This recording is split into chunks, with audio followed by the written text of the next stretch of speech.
அஸ்ஸலாமு அலைக்கும். நீங்கள் கேட்ட என்னுடைய ஸ்டைல் சிக்கன் ராப் ரெசிபி பார்க்கலாம். இன்றைக்கி நான் லெஃப்ட் ஓவர் சிக்கனில் தான் செய்ய போகிறேன். இதுக்கு தேவையான பொருள் எல்லாமே கட் பண்ணி வச்சுக்கலாம். ஒரு கேப்சிகம், ஒரு ஆனியன், ஒரு டொமேட்டோ ஸ்லைஸ் பண்ணி கட் பண்ணி வச்சுக்கிறேன். இப்போ ஒரு பேனில் பார்த்தீங்கன்னா ஒரு டீஸ்பூன் ஆயில் சேர்த்துட்டு லெஃப்ட் ஓவர் சிக்கனுமே பார்த்தீங்கன்னா நல்லா ஃப்ரை பண்ணி எடுத்துக்கலாம். இப்போ ஒரு கேப்சிகம், கொஞ்சமாக சால்ட், கொஞ்சமாக சில்லி ஃப்ளேக்ஸ் ஆட் பண்ணி சிக்கனை நல்லா ஃப்ரை பண்ணிவிட்டு 2 கைப்பிடி அளவுக்கு கார்ன் சேர்த்து நல்லா ஃப்ரை பண்ணிக்கோங்க.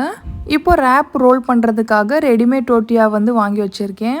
இதில் 1 டீஸ்பூன் கிட்ட தந்தூரி மயோ ஆட் பண்ணுறேன். ஸோ உங்களுக்கு என்ன ஃப்ளேவர் பிடிக்குமோ அதில் நீங்கள் சேர்த்துக்கோங்க. இப்போ நம்ம ஃப்ரை பண்ணி வச்சுருக்க சிக்கன் ஸ்டஃபிங் எல்லாமே ஆட் பண்ணிவிட்டு மேலே கொஞ்சமாக ஆனியன், கொஞ்சமாக டொமேட்டோ, கொஞ்சமாக கேபேஜ் ஆட் பண்ணிவிட்டு ஆலிவ்ஸ் கொஞ்சமாக ஆட் பண்ணியிருக்கேன். அது போக உங்ககிட்ட என்ன சாஸ் இருக்கோ அதையுமே ஆட் பண்ணிக்கோங்க. இப்போ நல்லா ரேப்பை ரோல் பண்ணிவிட்டு நீங்கள் ஒரு பேனில் சூடு பண்ணி எடுத்தீங்கன்னா சூப்பரான சிக்கன் ரேப் ரெடி. பாய்.